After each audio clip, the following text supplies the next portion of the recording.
Bien, vengo a contarles un poco cómo surgieron los cuidados paliativos. Y empezamos con los problemas. ¿Me puedes pasar la siguiente, por favor? Porque yo le doy aquí, pero no me hace caso. Me temo que no. Ah, vale. Entonces, ahora, ¿aquí? Bien. Aunque el cuidado de los moribundos viene fundamentalmente desde la Edad Media, donde el cristianismo abanderó la atención a los que iban a morir, los cuidados paliativos modernos empezaron en los años 60, en los primeros 60, de la mano de la doctora Cicely Sanders, que creó el St. Christopher Hospice en Londres. Pero tardaron aún más de 20 años en llegar a España con esas primeras iniciativas, como ven, encabezadas por el doctor Jaime Sanz en el Hospital Marqués de Valdecilla de Santander, al que nombro especialmente porque gracias a sus artículos en la revista Medicina Clínica yo descubrí la vocación por los cuidados paliativos y además fue mi primer mentor.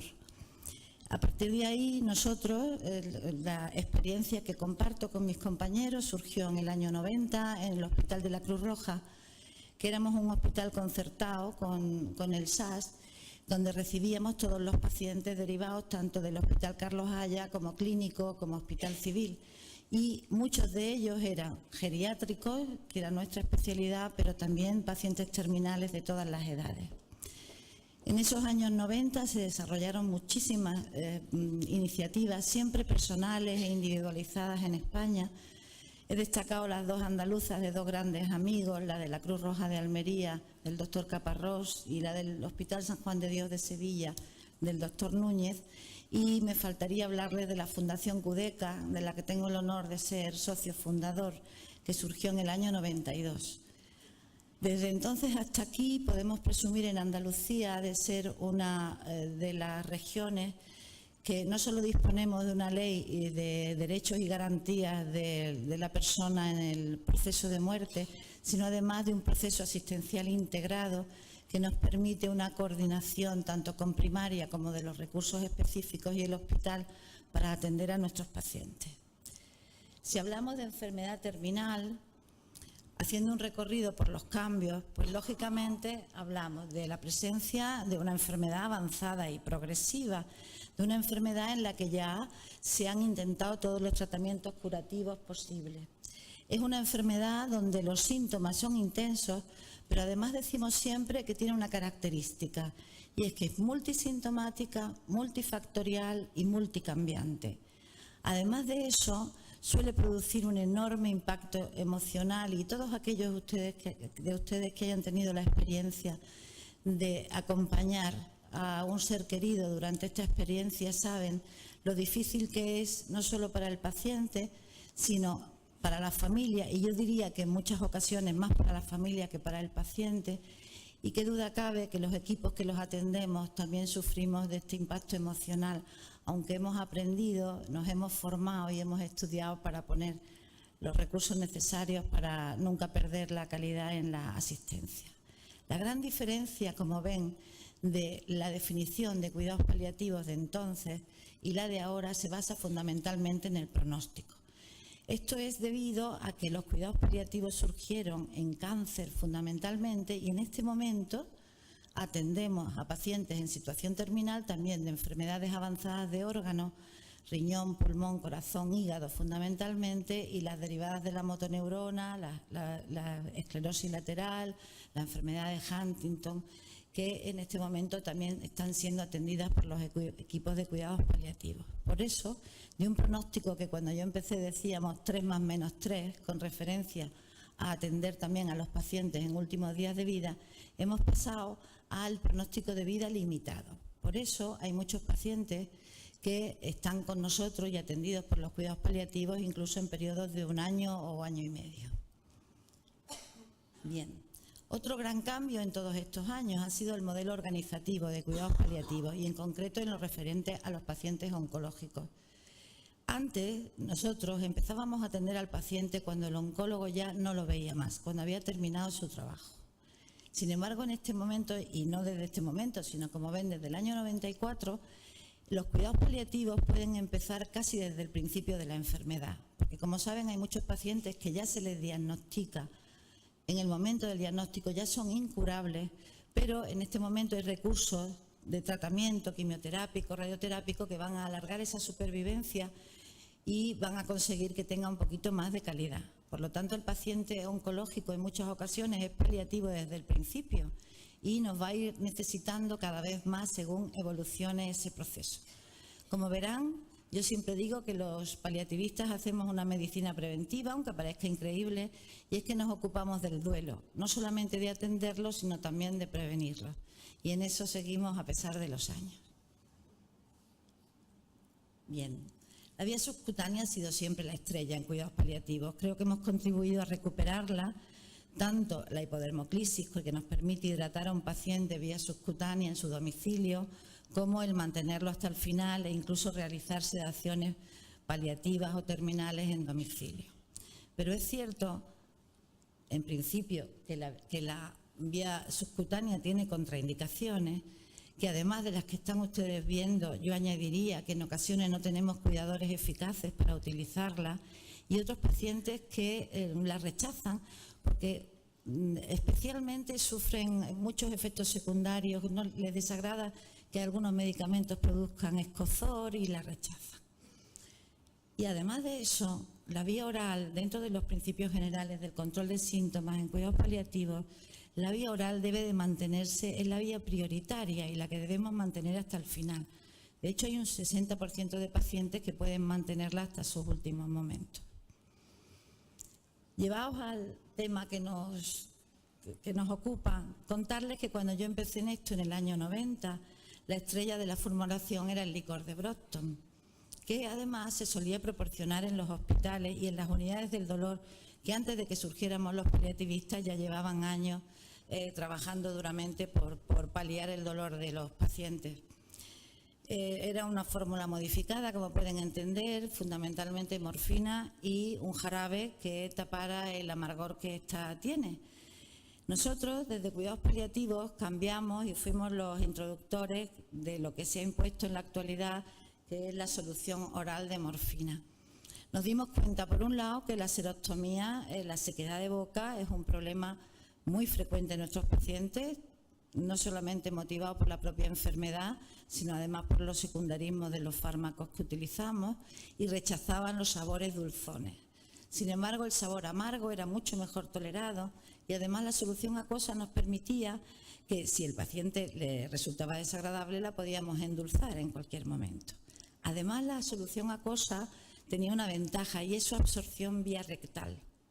De manera que si una familia nos llamaba diciendo que el paciente esa mañana había dejado de tolerar la vía oral, no le podía dar nada, podíamos decirle ponle su dosis vía rectal, que de esta manera nos vamos a asegurar mientras que llegamos nosotros que no va a tener dolor y que no va a tener ningún efecto secundario relacionado con la abstinencia. A partir de ahí no sabíamos qué hacer. Desgraciadamente yo en mi plan de estudios en medicina he tenido dos farmacologías, la farmacología general en tercero de carrera y una farmacología clínica en sexto. Y les puedo asegurar que no me han enseñado absolutamente nada de formulación magistral. O sea, para nosotros era un absoluto misterio. Yo es que no sabía ni que se seguían haciendo fórmulas magistrales fuera del hospital, porque ya les digo que en el hospital encontramos esto. Empezamos a pensar que si había ampollas que tradicionalmente se bebían de toda la vida, como es el metamizol, ¿por qué no probar con otras cosas? Y entonces en algún paciente, en concreto yo recuerdo experiencias con la desametasona, con unas ampollas que había de 4 miligramos, que muchos de ustedes recordarán. Si teníamos que usar dosis altas de 36 miligramos diarios, podríamos utilizar a lo mejor las ampollas bebidas, que era mucho más fácil para la familia que el utilizar aquellos comprimidos que teníamos de un solo miligramo en ese momento. Pensamos también que por qué no otras cosas y bueno, probamos con ranitidina, probamos con furosemida. Evidentemente, esto que les hablo era una experiencia puramente clínica, porque ni teníamos el lugar, ni el sitio, ni los medios, y yo creo que ni los conocimientos como para poder hacer estudios farmacocinéticos ni clínicos más intensos. Íbamos probando con el paciente, furosemida, pues mira, medíamos diuresis a ver si aumentaban y algunas experiencias fueran positivas. En el caso del metronidazol, que en este momento yo creo que es una de las fórmulas estrellas para los pacientes con úlceras, usábamos los viales, pero eran mucho menos efectivos que las fórmulas actuales, porque a pesar de que irrigábamos y manteníamos una compresa húmeda encima de la úlcera tumoral, no se secaban y no proporcionaban la efectividad de las fórmulas actuales.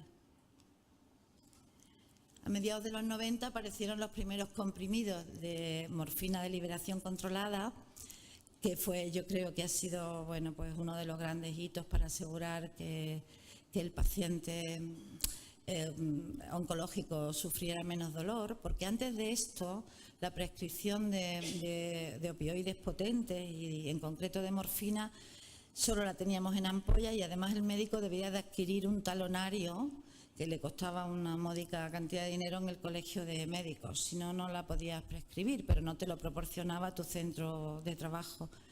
Y éramos uno de los países con menor consumo de morfina de toda Europa.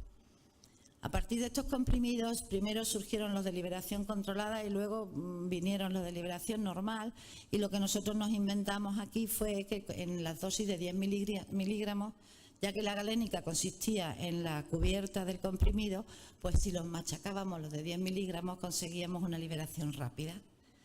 Bien, pues a partir de ahí pues ya tuvimos pacientes en casa tomando comprimidos y que además podíamos darle un rescate con 10 miligramos de morfina de liberación rápida. Y entonces empezamos a descubrir las primeras formulaciones.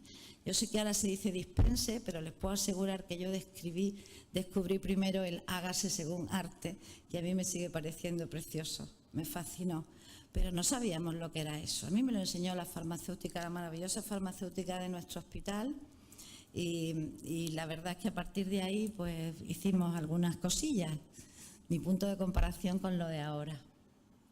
Las primeras fórmulas que descubrimos fue gracias al servicio de oncología radioterápica del Hospital Carlos Haya de Málaga, actualmente Hospital Regional Universitario, que todavía aquí le seguimos llamando por el nombre antiguo. Era una solución que preparaban en el servicio de radioterapia, una solución complicadísima, de las que le aseguro que llevo 2 semanas hablando con los compañeros viejos de mi quinta, a ver si alguno la tenía, porque llevaba prednisona 50, llevaba escandinisa, llevaba clorexidrina, llevaba un montón de comprimidos de sacarina, todo con una base de agua, y que nos encontrábamos que teníamos que prepararla en nuestro hospital y proporcionársela al paciente, porque teníamos que hacer recetas individualizadas de cada una de estas cosas, que era lo que el paciente le llevaba a su farmacéutico para que pudiera elaborarle la fórmula. Pero la verdad es que fue eficaz y total, por firmar 10 recetas más, pues tampoco pasaba nada.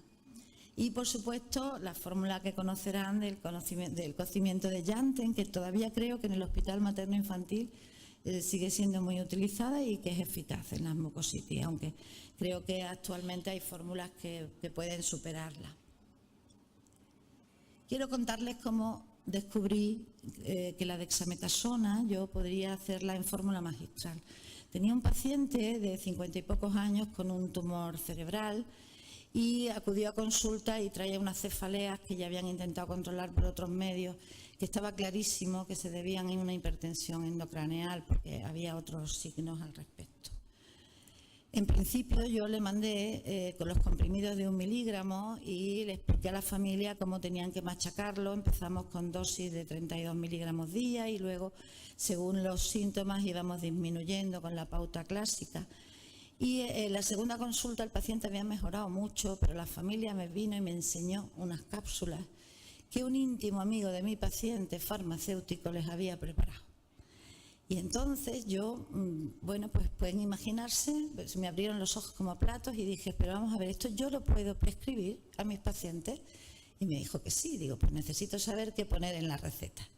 Y entonces este farmacéutico me mandó un papelito con la familia. Al día siguiente vino uno de los hijos y me trajo esto que ven aquí para que yo empezara a preparar esto, y esto yo creo que debemos andar por los finales de los 90 o a principios de los 2000.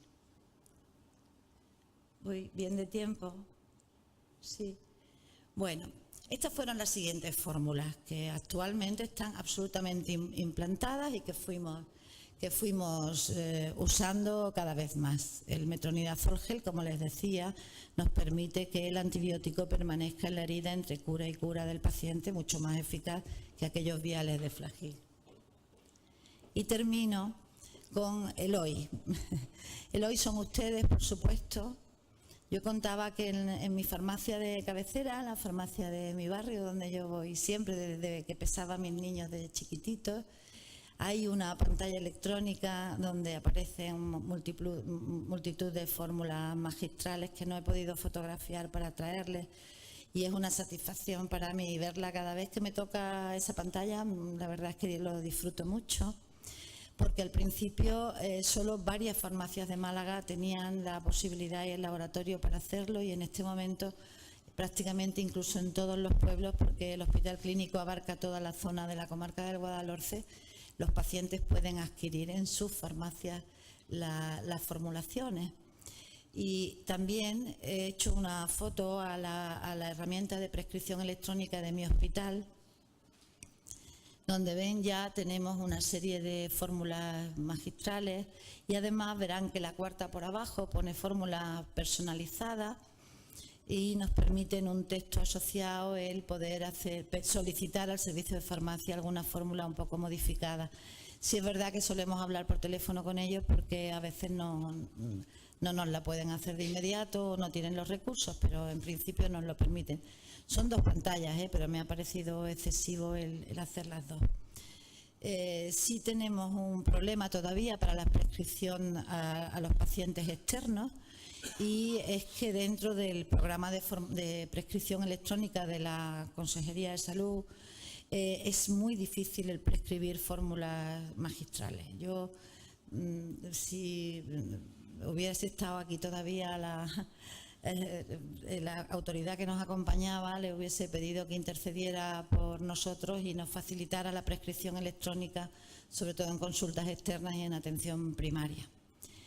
Y termino hablándoles del libro que ya espero y deseo que todos ustedes conozcan, aprovechando que dos de sus autores tengo el placer de que me acompañen en la mesa. Ha sido una joya, desde la primera edición. Esta segunda ya, bueno, ya es que no, es absolutamente perfecta. Nos proporciona una serie de recursos a los paliativistas maravillosos. Fíjense en prurito, por ejemplo, que yo creo que la mayoría de mis compañeros prescriben antihistamínicos y a partir de ahí ya no saben nada más que hacer, la cantidad de posibilidades que nos proporciona. Y con esto darles las gracias por su atención, nada más.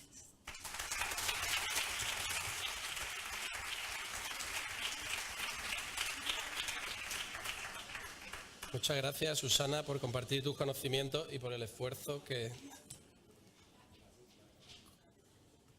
Vamos a ver.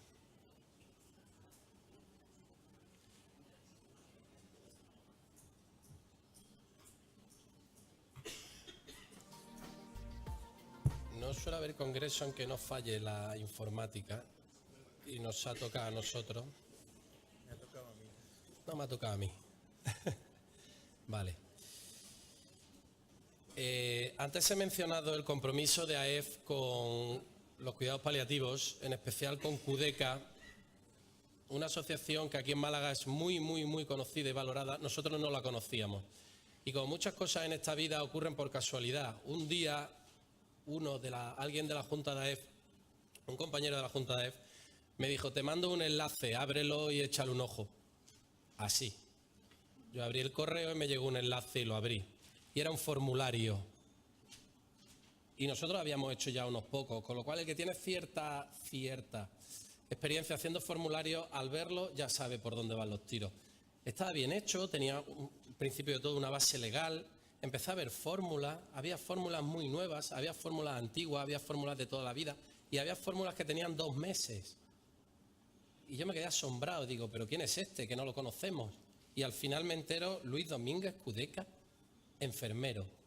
Rápidamente llamé a quien me había mandado el enlace, dice, tenemos una jornada, hay que llamar a Luis. Tiene que venir a contárnoslo. Eso fue en Madrid hace 4 años. A partir de ahí empezamos a conocer, Luis vino y nos habló y nos contó su experiencia.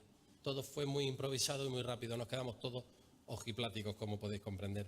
Nos sugirió la posibilidad de hacer una segunda edición, que es el que nos ha mostrado Susana, en el que podíamos colaborar los de AEF. Le dijimos que por supuesto que sí. Colaboramos y salió la segunda edición, con 87 fórmulas ya.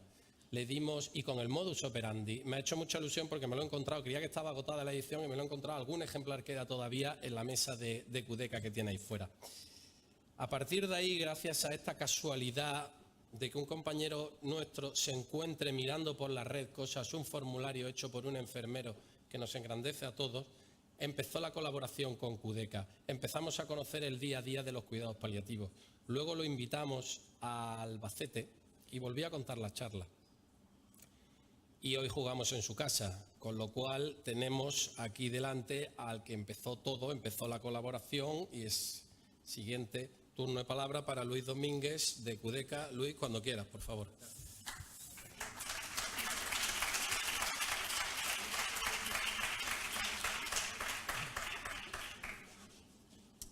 Bueno, buenos días.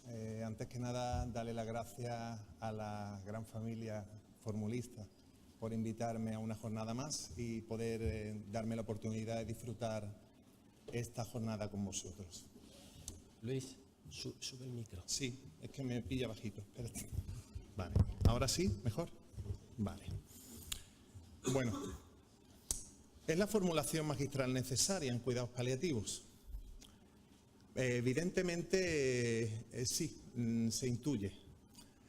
Mi intención hoy es profundizar un poco en los porqués.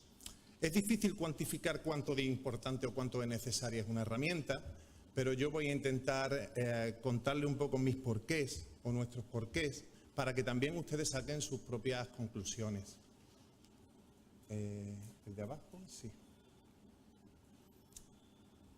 Para responder a esta pregunta, lo primero que hay que hacer es contextualizar una herramienta como la formulación magistral en un escenario como el de los cuidados paliativos. Afortunadamente, la doctora Susana Pascual, en una presentación que yo calificaría de deliciosa, porque siempre que tiras un poco para atrás y ves la cantidad de piedras que te has encontrado en el camino, engrandece a nuestros pioneros y además nos da fuerzas para seguir avanzando. Yo creo que la presentación de Susana ya ha, digamos que ha hecho un pozo, ¿no? Ahora mismo estamos perfectamente situados en lo que puede ser el uso de la formulación magistral en cuidados paliativos. Y a mí me gustaría ahondar un poco en los porqués. Esta es la definición de cuidados paliativos de la OMS. La pongo como podía haber podido poner cualquier otra porque hay varias. Y yo lo que saco en conclusión de esta definición son los objetivos que nos marca la OMS y que subyacen en esta definición, que no son otro que aliviar el sufrimiento y mejorar la calidad de vida y la calidad de muerte llegado el momento. Lo adorno con dos verbos, con dos palabras que resumen muy bien nuestra filosofía, que son el aliviar y el acompañar. Claro, ahora a la hora de justificar una herramienta como la formulación magistral, nos tenemos que centrar en la esfera física. Pero claro, nos centramos en la esfera física sin perder de vista las otras 3 esferas, porque el paciente, el ser humano que tenemos delante, es un paciente que tiene nombre, que tiene familia, que tiene una esfera sociofamiliar, tiene una esfera psicoemocional, tiene una esfera espiritual y además porta en la mochila una serie de valores que hay que respetar y hay que considerar siempre. Pero estamos hablando de fármacos, estamos hablando de formulación magistral y yo me voy a dedicar a profundizar en la esfera física del paciente paliativo. Ya la doctora Susana lo comentó, no estamos hablando de síntomas cualquiera, aunque no es mi ánimo establecer categorías ni en pacientes, ni en escenarios, ni en síntomas.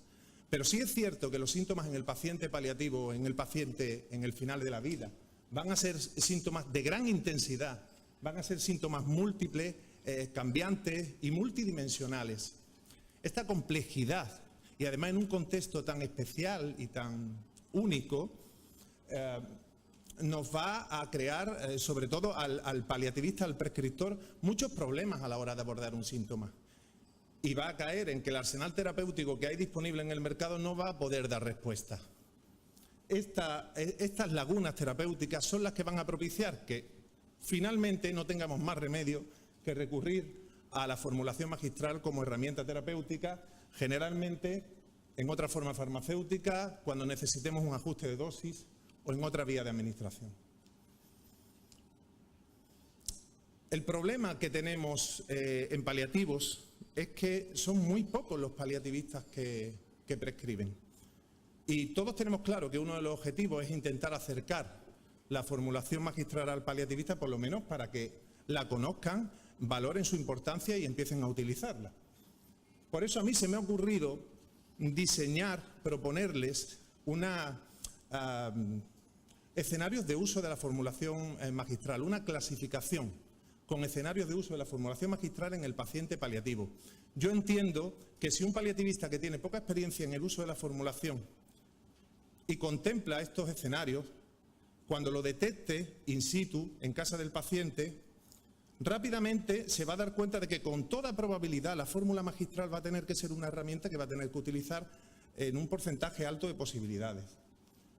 Porque Pedro, y le vamos a poner nombre al paciente, porque todos los pacientes tienen nombre, como he dicho antes, Pedro, que está ahí encerrado en ese pool de síntomas a modo de muro o de cárcel prácticamente, va a sufrir durante el proceso varios de todos estos síntomas que ven ustedes aquí. El dolor, por ejemplo, es uno de los síntomas más prevalentes, pero también la astenia, también la anorexia, y todo esto, repito, en el contexto del paciente en el final de la vida. Vuelvo a hacer la pregunta, ¿es necesaria la formulación magistral en el paciente paliativo? Por supuesto que sí, es que no hay ningún tipo de duda. Por eso, yo propongo desde Fundación QDECA esta clasificación sobre escenarios de uso. Yo creo que esta, otra o algo similar al prescriptor, al paliativista, le puede facilitar mucho su trabajo. Estableceríamos 3 escenarios mayores que ustedes llevan muchísimo tiempo trabajando, pero que no lo he visto yo clasificado en la literatura científica, no he visto yo clasificaciones hechas con respecto a los escenarios de uso. Los pacientes con disfagia, de los que hemos hablado mucho en esta mañana, pacientes con mucositis, serostomía y otros desórdenes de la mucosa oral, y pacientes con úlcera neoplásica. Además, el paciente con úlcera neoplásica, este escenario es un escenario muy nuestro, es muy de paliativos. Hablamos de una lesión que muchas veces tiene un origen primario, pero otras veces tiene un origen metastásico, que evoluciona de una forma muy anárquica, para la que el tratamiento tiene que ser con un enfoque paliativo, no puede ser curativo porque no se curan, y que lo mismo entra en fase proliferativa y parece una coliflor, que entra en fase destructiva y hace un lecho ulceral tan profundo que compromete estructuras internas, con riesgo de sangrado y con un montón de complicaciones que puede dar. Para este escenario concretamente, que además es muy de enfermería, el arsenal terapéutico no da respuesta. Y la formulación magistral para nosotros es una herramienta fundamental para abordar este escenario. Y después, bueno, habría otros escenarios menos prevalentes en paliativo, como pueden ser pacientes con alteraciones dermocutáneas, geniturinarias, no rectales, y eso que le muestro ahí. Ya le digo, a modo de clasificación, pues, bueno, sería interesante establecer una clasificación quizás más estudiada, más referenciada bibliográficamente, pero bueno, yo creo que algo así al paliativista le puede venir bien para situarse. Y me gustaría contarles, bueno, cuál es nuestra experiencia en Fundación QDECA. A mí, antes de contarles nuestra experiencia en Fundación QDECA, me gustaría presentarle a mi familia, a la familia de Fundación QDECA. Ahí hay algunas fotos donde estamos, bueno, abajo a la izquierda está el equipo asistencial en una jornada de reunión. Arriba creo que son las manos de mi compañera María José aliviando y acompañando. Arriba a la derecha está toda la familia Cudeca, están área asistencial, voluntarios y abajo una panorámica de arriba. Pero lo que quiero mostrarles es un vídeo de 3 minutitos, era un vídeo más largo pero lo he acortado, donde presento a mi familia.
Bueno, pues no sé si le voy a poder presentar a la familia. Sí.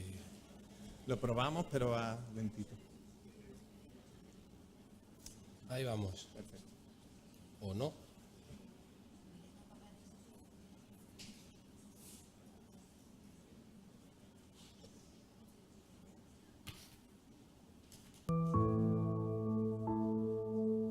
Es increíble cuando miras atrás, Susan. Sí. Lo importante es que entiendan que Cudeca se ha desarrollado integrado dentro del movimiento de los cuidados paliativos en España, ¿no? Ha integrado elementos hospice, pero es parte del movimiento de cuidados paliativos. Somos parte de esa sanidad pública y nos sentimos privilegiados de estar ahí, de ir con nuestros compañeros de la mano y de día a día aprender y mejorar lo que hacemos. Then my husband started to not feel very well. Our normal doctor was on holidays, so we went to an English doctor who was taking his place for a while. And he said, you have a tumour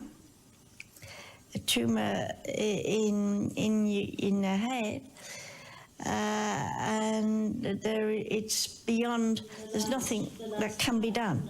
John trajo muchísimas habilidades de su vida anterior en Inglaterra como directivo de una compañía muy, muy grande y que ha aplicado todo esto aquí. Había una necesidad, ¿no? Y John la identificó muy bien porque la vivió.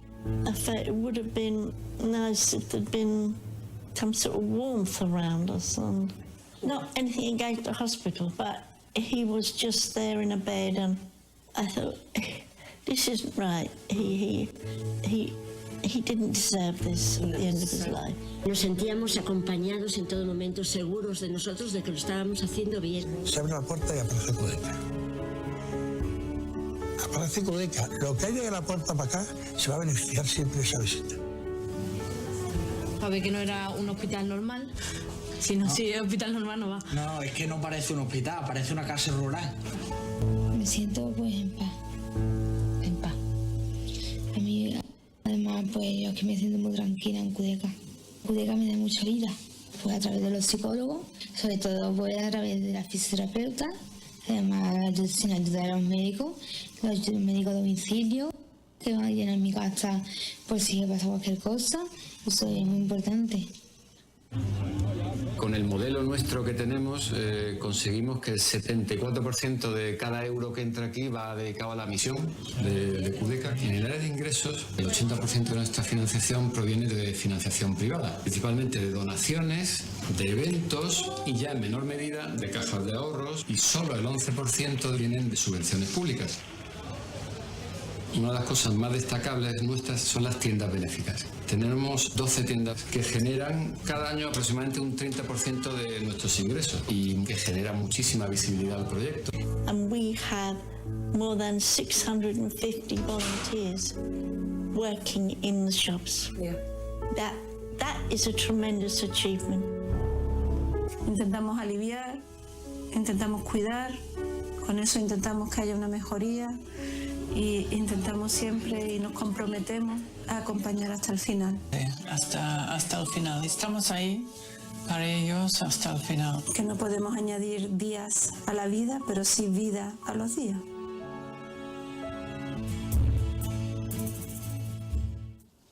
Bueno.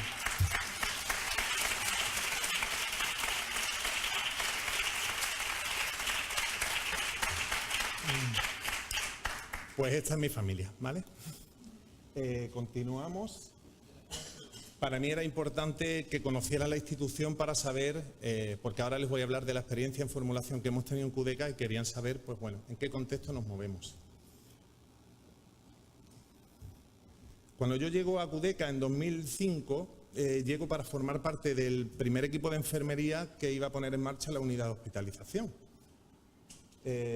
Un par de años después ya pasé a los equipos de soporte domiciliario y actualmente visito pacientes en todo el Valle del Guadalhorce, en Málaga, con nuestro cochecito y mi inseparable doctora Noemí, y atendíamos a pacientes en su casa. Desde el 2005, donde yo empecé a ver en la planta básicamente dos tipos de fórmulas. Todavía la desametasona encapsulada, como recordaba Susana, y la fórmula de gel de metronidazol y lidocaína. Poco más. Recuerdo que la pedíamos en farmacia y siempre encontramos un montón de problemas. Y además, eso de la formulación magistral, como que tampoco sabíamos nosotros muy bien de qué iba el tema, ¿no? Afortunadamente han ido pasando los años, hemos ido conociendo la formulación, hemos ido estudiando, hemos ido compartiendo, hemos ido sumando y también hemos comprobado cómo paralelamente el uso de la formulación magistral en Fundación QDECA también ha ido creciendo. A la hora de mostrarle datos que fueran objetivos, yo me planteé hacer un corte temporal. Y no lo quise hacer en 2013-2014 porque pilló la época de desabastecimiento de desametasona y me iban a salir más de la cuenta, la verdad. Entonces lo hice en 2015. De los 869 pacientes que entraron en programa, yo he revisado 252 pacientes, 252 historias y he podido comprobar que en 26 pacientes había una fórmula magistral prescrita. Hablamos de un corte, hablamos de un año, hablamos de una muestra y claro, salen pocos pacientes, pero si hacemos un porcentaje nos sale un 10% de los pacientes revisados. O traducido al romano paladín, de cada 10 pacientes que salen con un fármaco prescrito en QDECA, uno sale con una fórmula magistral. Ya cuando yo hice estas cuentas me quedé más conforme. ¿Qué nos hemos encontrado en el 2015? Pues bueno, algunas fórmulas más de esas que nos encontramos al principio, ¿no? De la desametasona encapsulada y del gel de metronidazol y lidocaína. Todas estas fórmulas están puestas en 4 bloques y no están puestas al azar. Si se dan cuenta, la clasificación de escenarios que les presenté antes se corresponden con estas fórmulas que hemos utilizado. Tenemos una forma líquida que bien pudiera corresponder al escenario de pacientes con disfagia. 3 fórmulas que pueden corresponder al paciente con úlcera tumoral, 4 con pacientes con desórdenes de la mucosa oral y la última que puede corresponder pues, a un escenario menor, un escenario menos prevalente, en este caso pues, pudiera ser un prurito colestásico por poner un ejemplo. Esto es lo que nosotros hemos conseguido después de muchos años, es dar cierta continuidad a la formulación magistral como herramienta. Y, bueno, el resultado yo creo que es palpable. La mejor forma... 5 minutitos tengo, Martín, ¿sí? La mejor forma de poder exponer de una forma gráfica cuánto de importante es la formulación magistral para el paliativista es mediante un caso clínico. Lo describo muy rápido. Hablamos de un señor de 54 años que se llama Pedro, porque ya además se los presenté hace unas cuantas diapositivas. Casado y sin hijos, con un cáncer epidermoide en base de lengua en 2009, diagnosticado en 2009, que recibe quimio y radio. que es traqueostomizado y porta una PET desde el 2012 y con esta evolución, progresión ganglionar, una gran úlcera tumoral en cuello y un síndrome de vena cava superior. En este contexto, el equipo de domicilio, después de haberlo seguido durante varias veces en domicilio, decide derivar a Pedro a nuestra unidad de hospitalización, que es esa que les he mostrado antes, con estos criterios. Un gran edema facial que impide la apertura ocular, que además le genera muchísima ansiedad y mucha angustia porque él se comunica por escrito. Y si tiene los párpados excesivamente inflamados, no puede ver lo que escribe, no puede escribir y no se puede comunicar. Una úlcera tumoral que requiere de unas curas muy complejas y la familia a pique de la claudicación. Este es el tratamiento que trae Pedro a la unidad de hospitalización de domicilio. Pueden ver lo de arriba, el parche de fentanilo para el control del dolor y después hay pues muchos medicamentos comercializados en forma líquida o bucodispersable, en fin, de fácil administración. Cuando Pedro entra, lo primero que intenta el médico de planta es proponer el uso de corticoides y diuréticos por vía intravenosa, pero Pedro dice que no. Pedro dice que por vía enteral y por vía subcutánea puntualmente. Se llevan a cabo una serie de curas diarias en la úlcera tumoral, se le plantea un drenaje de los párpados con palomitas y bolsas para recoger el exudado, porque persiste el edema facial y palpebral. Se consigue en los primeros días que el edema se reduzca de tal manera que esté varias horas con los ojos abiertos y se pueda comunicar. El problema es que le provoca mucho dolor y al final rechaza también esto. Y además se hace una derivación a psicología que consigue pues bueno, que se reduzcan un poco los niveles de ansiedad. Cuando vamos a proponerle la realización de pruebas complementarias, Pedro dice que se acabó, que está cansado, que lleva 14 días ingresado y que se va para su casa.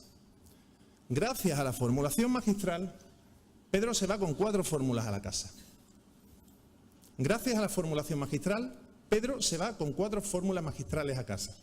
Se va con una solución de amitriptilina, con el alprazolam en solución, dejamos de triturar el fortecortín y pasamos la desametasona a jarabe, y las curas que estaban siendo poco efectivas con los preparados que había en el mercado, las cambiamos por el gel de metronidazol y lidocaína al 2%.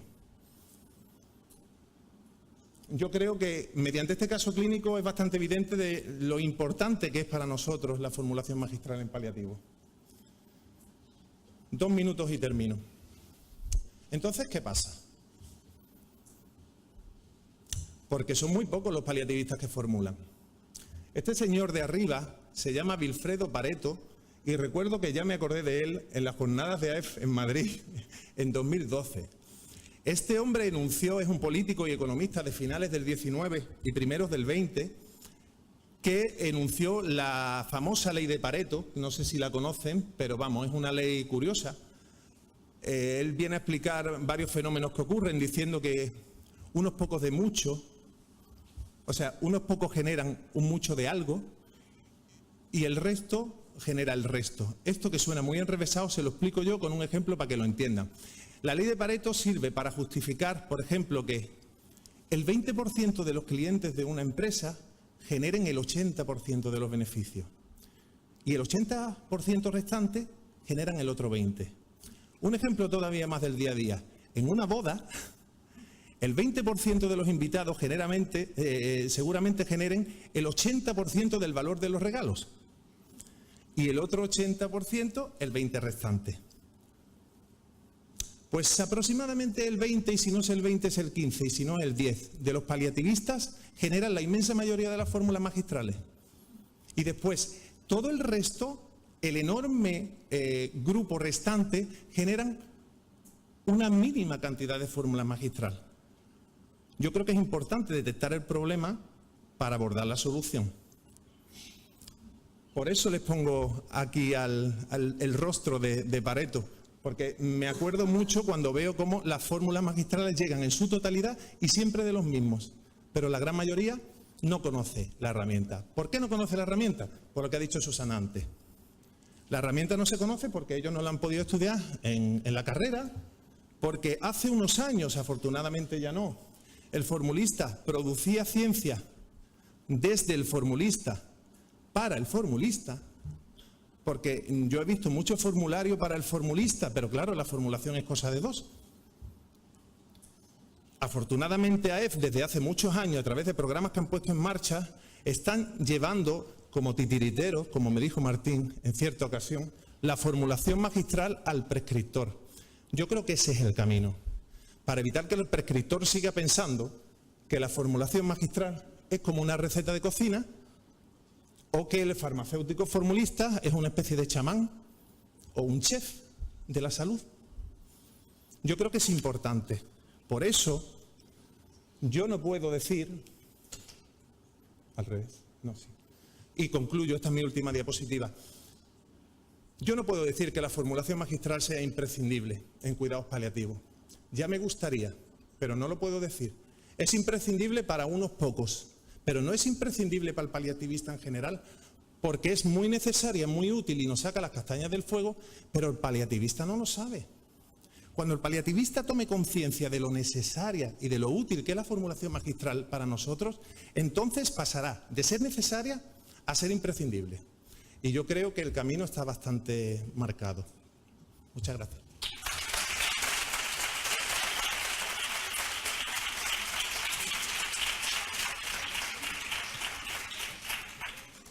Bueno, pues una de las acciones que vamos a llevar a cabo desde AEF es juntarnos con personas de la valía de mis compañeros de mesa, Susana, Luis, Susana.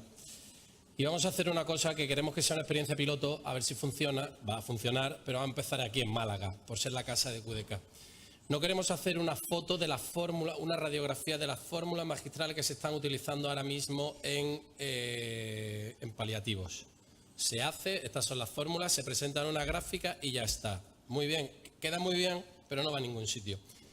Queremos formar un equipo multidisciplinar donde estén médicos, enfermeros y farmacéuticos. Y no decir las fórmulas que se están utilizando ahora. El enfoque es el siguiente.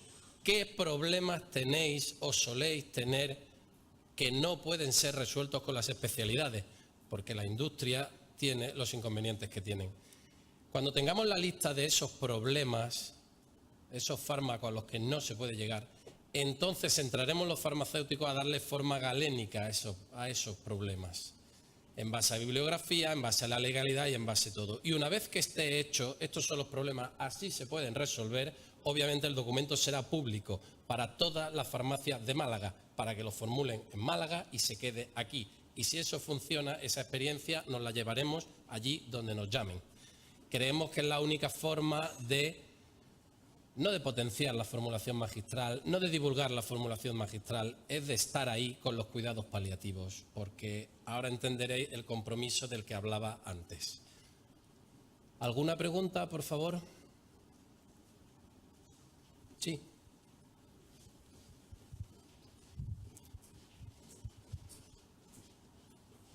Nada, yo quería felicitaros por la mesa porque me ha encantado, sobre todo porque yo creo que en los hospitales estamos perfectamente concienciados con cuidados paliativos y yo creo que, digamos que es la medicina más humana porque mira al paciente de otra manera, no como un receptor solo de fármacos que a veces nos extralimitamos en los tratamientos. Felicitarte por el libro, que ya lo conocía, que nos había llamado, desde el grupo de farmacotecnia de la SEF, nos había llamado muchísimo la atención que fuera un enfermero y comentamos, bueno, si nadie toma la iniciativa, alguien que tiene experiencia, pues ha hecho una recopilación fantástica y nos parece una apuesta muy, muy buena. Yo quería decir un poco, por el programa que desarrolláis toda la gente que estáis en oficina de farmacia, que es el programa de intentar acercar al formulador o digo al prescriptor a la fórmula. Vuelvo a decir, ya lo dije, tenéis un error de diana. O sea, el proyecto es fantástico, pero está mal enfocado. Los prescriptores de fórmulas son especialistas, no médicos de cabecera. Los médicos de cabecera no quieren, yo lo digo porque esto lo hemos hablado muchas veces y he hablado con médicos de familia, no es un buen receptor ni prescriptor de fórmulas magistrales, sin embargo los especialistas sí. Entonces son cuidados paliativos, dermatología, oftalmología, pediatría. Ellos no tienen un arsenal terapéutico como el resto de las especialidades y saben que la formulación, y cada vez lo saben más, en los hospitales. Entonces ahí es a donde hay que ir, a los especialistas. Entonces habéis dado, pues con un poco la tormenta perfecta. Los de cuidados paliativos son un servicio ideal para la formulación, porque habéis dicho una cosa muy importante. Les vais a dar soluciones, ir por delante, ellos os van a plantear lo que necesitan y el formulista puede aportar mucha información y experiencia. Entonces, bueno, yo creo que eso es un punto de partida que me parece muy interesante. Enhorabuena, porque yo creo que va a tener mucho éxito y yo creo que va a seguir para trasladar que, como os he comentado, la diana no es el médico de cabecera, son las especialidades médicas. Bueno, agradecerte tus palabras primero. Tenemos un problema en paliativos y es que hay un proceso asistencial y hay unos niveles de complejidad en el paciente. Entonces, el paciente que llamamos no complejo es un paciente con síntomas de fácil control. No quiere decir que no esté malo, pero los síntomas no son difíciles y, por lo tanto, quedan a cargo de sus médicos de familia. Por lo tanto, para nosotros, el médico de familia de atención primaria tiene que ser una diana. Sí es verdad que quizás sea más difícil de abordar. Yo creo que hay que irse a las generaciones jóvenes, ¿no? Y porque quizás los médicos viejos ya sabéis que tenemos a veces unos tics adquiridos que son difíciles de vencer, pero también a nosotros nos vamos manteniendo activos, pero tenemos ese problema, con lo cual es un colectivo que, a pesar de que creo que tiene razón, no vamos a tener más remedio que trabajar. De todas formas, habéis visto, llevamos 25 años, yo no lo voy a ver, me jubilaré antes, pero yo soy de las que creo mucho en el riego por goteo, que saca unos aguacates y unas cosas maravillosas.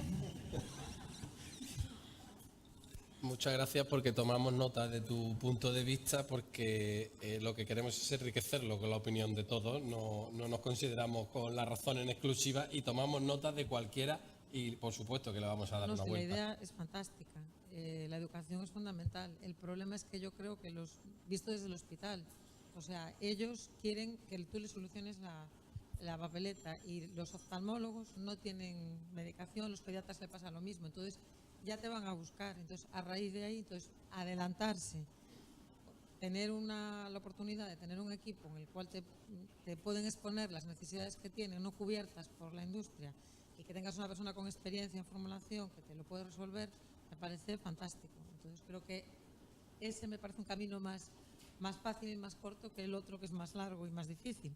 Muy bien, muchas gracias.